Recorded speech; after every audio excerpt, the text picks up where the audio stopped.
आपको पता है कि सीओपीडी यानी क्रॉनिक ऑब्स्ट्रक्टिव पल्मोनरी डिजीज के जो प्रॉब्लम है, जो केसेस हैं, ये हर साल बढ़ते जा रहे हैं और पिछले 15-20 सालों में इसके केसेस ऑलमोस्ट 2 गुने हो चुके हैं। और ये प्रॉब्लम केवल भारत की नहीं है, ये प्रॉब्लम वर्ल्ड वाइड है। सब जगह इसके केसेस बहुत ज़्यादा तेज़ी से बढ़ रहे हैं। तो आज हम ये समझेंगे कि इस प्रॉब्लम को कैसे रोका जाए, कैसे लंग रिलेटेड जो प्रॉब्लम्स होती हैं, एलर्जी की प्रॉब्लम है, अस्थमा, ब्रोंकाइटिस जैसी प्रॉब्लम्स को हम अपने ही कुछ कोशिशों से इसको शुरुआत में ही रोक दें ताकि आगे चलकर ऐसी कोई भी प्रॉब्लम हमको ना हो। Hi, my name is doctor Jayati Mishra and welcome to the channel.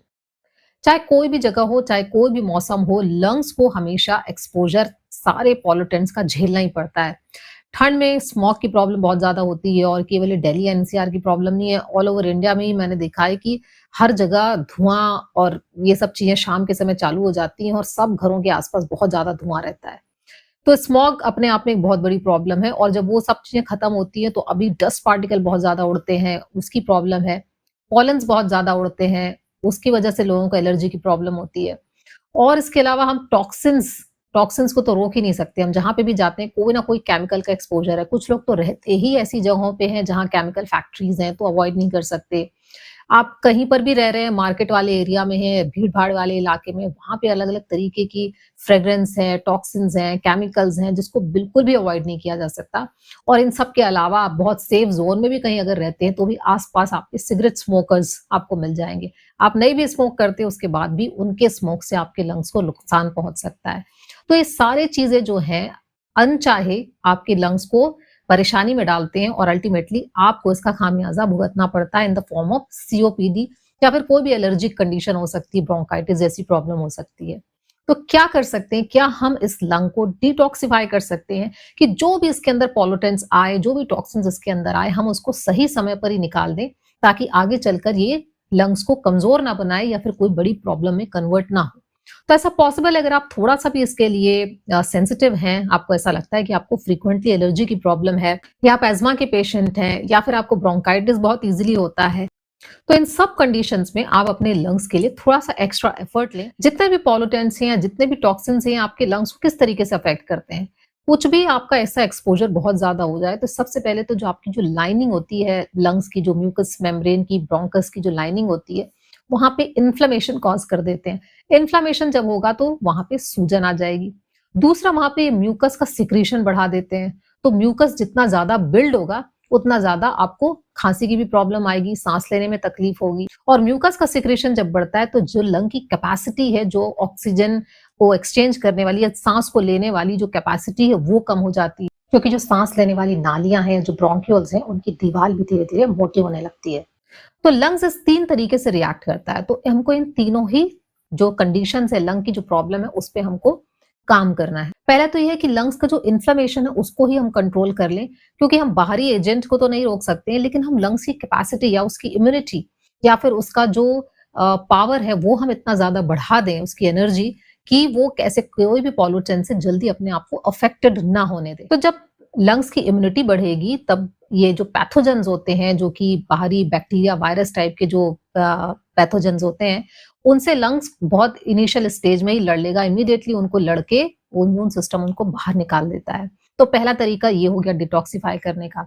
Second हो गया कि जो लंग का इन्फ्लेमेशन अगर थोड़ा-मोड़ा हुआ है, उसको रिड्यूस कर दे। कुछ ऐसी चीज़ें हम लें कि वो इन्फ्लेमेशन कम हो, सूजन कम हो। और तीसरा है कि हम लंग्स की ऑक्सीजन कैरिंग कैपेसिटी बढ़ा दें, यानी लंग्स की जो कैपेसिटी है उसको हम इंक्रीज़ कर दें, ताकि लंग्स अच्छे तरीके से काम कर सकें। पहला जो इसके लिए सबसे इम्पोर्टेंट फूड इंग्रेडिएंट है, जो आपको ज़रूर कंज़्यूम करना चाहिए, वो है गार्लिक। गार्लिक हम सबने सुना है कि ये हार्ट की जो प्रॉब्लम्स रहती हैं, उसके लिए बहुत अच्छा है, लेकिन ये लंग्स के लिए भी बहुत अच्छा है। गार्लिक में जो एलिसन नाम का एक सब्सटेंस है, वो एंटी इन्फ्लेमेटरी है, एंटीऑक्सीडेंट है और एंटीबैक्टीरियल भी है।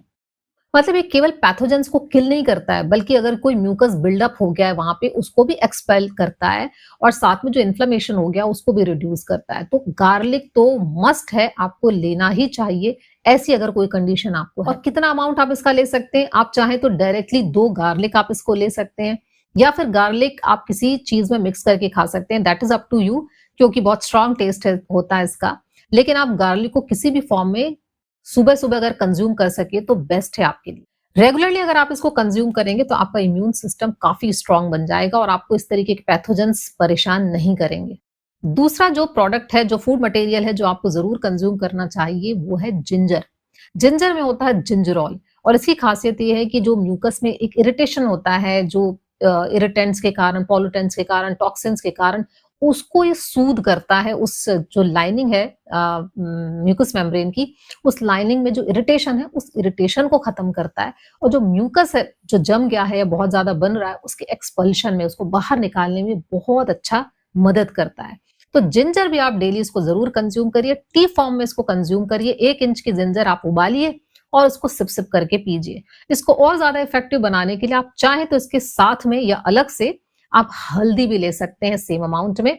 और हल्दी भी क्या है, आप सबको पता होगा कि ये फ्री रेडिकल्स को रिमूव करती है, एंटी इन्फ्लेमेटरी होती है।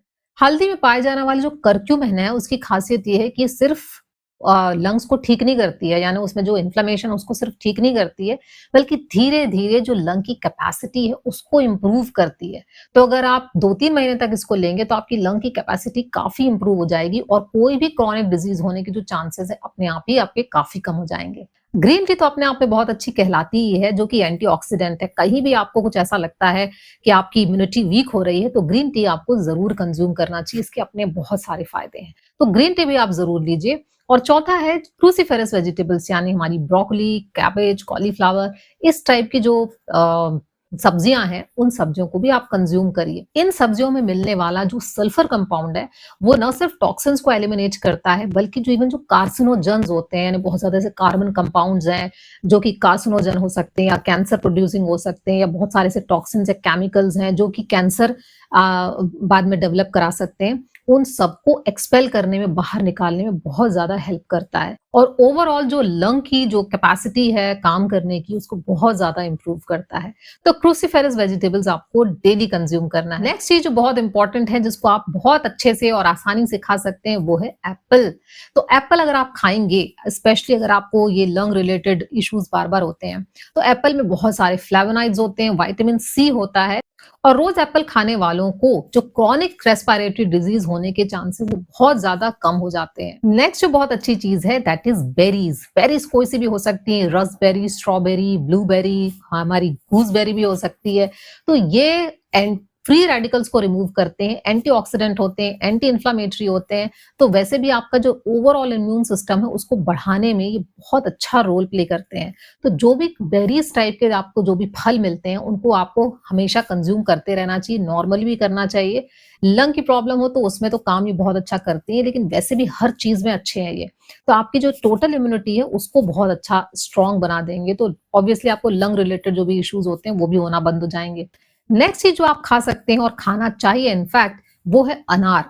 अनार में होते हैं बहुत सारे पॉलीफेनॉल्स और विटामिन सी, बहुत सारे एंटीऑक्सीडेंट होते हैं। तो इसकी खासियत ये है कि ये जो टॉक्सिन और पॉल्यूटेंट से जो लंग आपका डैमेज हो सकता है, उस डैमेज को ये नहीं होने देता, यानी लंग को प्रोटेक्ट करके रखता है।